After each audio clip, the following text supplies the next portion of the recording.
নমস্কার বন্ধুরা, আমার রান্না বান্না চ্যানেলে তোমাদের সকলকে স্বাগত জানাই।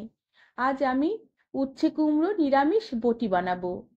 গরম গরম ভাতের সাথে প্রথম পাতে এই নিরামিষ উচ্ছে কুমড়োর বটির রেসিপিটি খেতে অপূর্ব লাগবে। রেসিপিটি তোমাদের সম্পূর্ণ দেখার অনুরোধ রইল।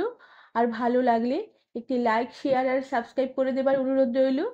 আর তার সাথে যারা আমার ফেসবুক পেজ থেকে দেখছো তাদেরও পেজ থেকে ফলো করে দিয়ে ভিডিওটি লাইক শেয়ার করে দেবারও অনুরোধ রইল।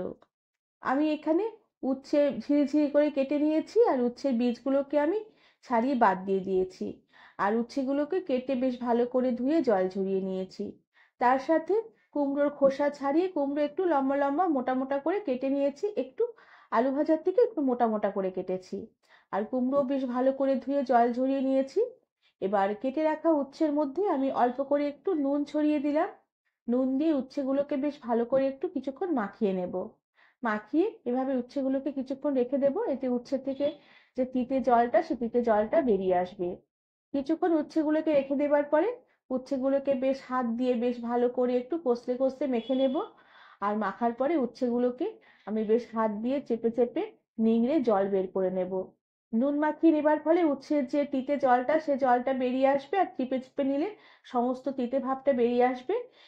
আর এতে উচ্ছে ভাজা করলে বা উচ্ছে রান্না করলে এভাবে উচ্ছের একটু তিতা ভাব থাকবে না, আর ছোটরাও ভালোবেসে খেয়ে নেবে। আর উচ্ছে নিংড়ে নেবার পরে উচ্ছের যে নিংড়ানো জলটা বেরিয়ে গেছে, এই জলটাকে আমি ফেলে দেবো। এই জলটা আমি রান্নায় আর ব্যবহার করব না। এরপরে আমি গ্যাসে কড়া বসিয়ে দিলাম। আর কড়া বেশ ভালো করে গরম করে নেবার পরে কড়াতে পরিমাণ মতন সর্ষের তেল দিয়ে দিলাম। তেল গরম হয়ে উঠলে প্রথমে আমি উচ্ছেগুলোকে কিছুক্ষণ একটু ভেজে নেব। এর জন্য কেটে রাখা উচ্ছেগুলোকে তেলে দিয়ে দিলাম। এবার উচ্ছেগুলোকে কিছুক্ষণ তেলের মধ্যে একটু নেড়ে চেড়ে নেব। এর জন্য অল্প করে একটু নুন দিয়ে দিলাম, সামান্য একটু নুন দিলাম। আর সামান্য একটু হলুদ গুঁড়ো দিলাম। নুন হলুদ দিয়ে দেবার পর এবার উচ্ছেগুলোকে বেশ ভালো করে নেড়ে চেড়ে নেব। আর হালকা হালকা ভাজা করে নেব। যেহেতু কুমড়োর সাথে উচ্ছে আমি রান্না করব, তাই উচ্ছেগুলোকে আগে একটু ভেজে নিলে উচ্ছে তেতো ভাবটা কমে যাবে আর রান্নাটাও তাড়াতাড়ি হয়ে যাবে। কিছুক্ষণ উচ্ছেগুলোকে তেলের মধ্যে একটু নেড়ে চেড়ে নেবার পরে উচ্ছেগুলো হালকা হালকা ভাজা হয়ে আসতে শুরু করলে এবার উচ্ছেগুলোকে কড়া থেকে উঠিয়ে নেব। উচ্ছেগুলোকে পুরোপুরি এখন ভাজবো না। সমস্ত উচ্ছেগুলোকে কড়া থেকে উঠিয়ে নেবার পরে কড়াতে আবারও আমি পরিমাণ মতন তেল দিয়ে দিলাম। তেল গরম হয়ে উঠলে একটি শুকনো লঙ্কা ছিঁড়ে ফোড়ন দিলাম।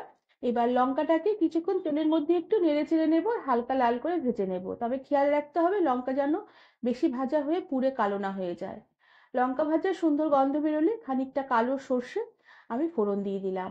এবার সর্ষেগুলো একটু নেড়ে চেড়ে নেব। সর্ষে চটচট করে ফুটতে শুরু করলে আমি যে কুমড়ো কেটে রেখেছিলাম, সেই কুমড়োগুলোকে বেশ ভালো করে জল ঝরিয়ে নিয়ে আমি তেলের মধ্যে দিয়ে দিলাম। এবার কুমড়োতেও অল্প করে নুন ছড়িয়ে দিলাম আর অল্প করে হলুদ গুঁড়ো ছড়িয়ে দিলাম। এবার কুমড়োগুলোকেও নুন হলুদ দিয়ে বেশ ভালো করে নেড়ে চেড়ে নেব, আর হালকা করে একটু ভাজা ভাজা করে নেব। কিছুক্ষণ কুমড়োগুলোকে নেড়ে চেড়ে নেবার পরে গ্যাসের আঁচ কম করে দিয়ে কড়া ঢাকা দিয়ে কিছুক্ষণ কুমড়োগুলোকে রান্না হতে দেব। এতে যে কুমড়োগুলো তাড়াতাড়ি যেমন মজেও আসবে, তাড়াতাড়ি এতে ভাজা হয়ে আসবে। কিছুক্ষণ পরে ঢাকনা খুলে দিলাম।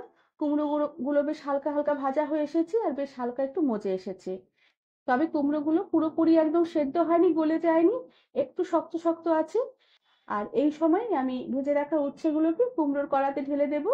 আর উচ্ছে কুমড়ো দুটোই একসাথে এবার ভালো করে নেড়ে চেড়ে নেব আর ভালো করে একটু মিশিয়ে নেব।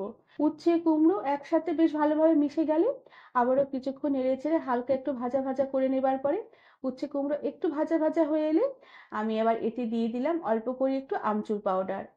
আর তার সাথে আমি দিয়ে দিলাম অল্প করে একটু গুড়ের পাউডার বা জ্যাগেরি পাউডার। এবার আমচুর পাউডার আর গুড়ের পাউডার দিয়ে বেশ ভালো করে একটু নেড়ে চেড়ে দেবো। এরপরে আমি হাতের কষে 2 কোষ জল আমি এই উচ্ছে কুমড়োর মধ্যে দিয়ে দিলাম, কেননা সবজিগুলো এখন একটু শক্ত শক্ত আছে। একটু জল দিয়ে রান্না করলে সবজিগুলো যেমন ভালোভাবে একটু সেদ্ধ হবে, ভালোভাবে একটু মজে আসবে। আর বটিটা খেতেও বেশ ভালো লাগবে।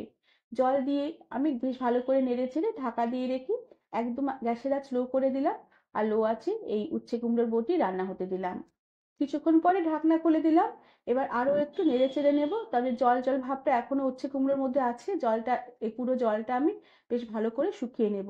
যতক্ষণ এই জলটা শুকিয়ে যায় ততক্ষণে ঢাকা দিয়ে ঢাকা খুলে আমি এই উচ্ছে কুমড়ো বটি রান্না করে নেব। কিছুক্ষণ এভাবে ঢাকা দিয়ে ঢাকা খুলে আমি নেড়ে চেড়ে নিয়েছি। দেখো, কুমড়ো আর উচ্ছের বটির থেকে খুব সুন্দরভাবে তেল ছেড়ে এসেছে আর জলও বেশ অনেকটাই শুকিয়ে গেছে। আর বটি খুব সুন্দরভাবে মাখা মাখা হয়ে গেছে, উচ্ছে কুমড়ো খুব সুন্দরভাবে মজে এসেছে। এই সময় আমি গ্যাসের আঁচ বন্ধ করে দিলাম। আর আমি এই উচ্ছে কুমড়োর বটির রেসিপিটি এবার আমি গরম গরম ভাতের প্রথম পাতে সার্ভ করে দেব। বন্ধুরা, আমার আজকের এই উচ্ছে কুমড়ো রেসিপিটি তোমাদের ভালো লাগলে আমাকে একটি লাইক, শেয়ার আর সাবস্ক্রাইব করে দেবার অনুরোধ রইল। আর তার সাথে পাশে থাকা বেল আইকনটি প্রেস করে দেবে, যাতে আমার সব নতুন ভিডিও নোটিফিকেশন সবার আগে তোমাদের কাছে পৌঁছে যাবে। আজ তাহলে আসি, পরে আবার একটি নতুন রেসিপি নিয়ে দেখা হবে। ধন্যবাদ বন্ধুরা।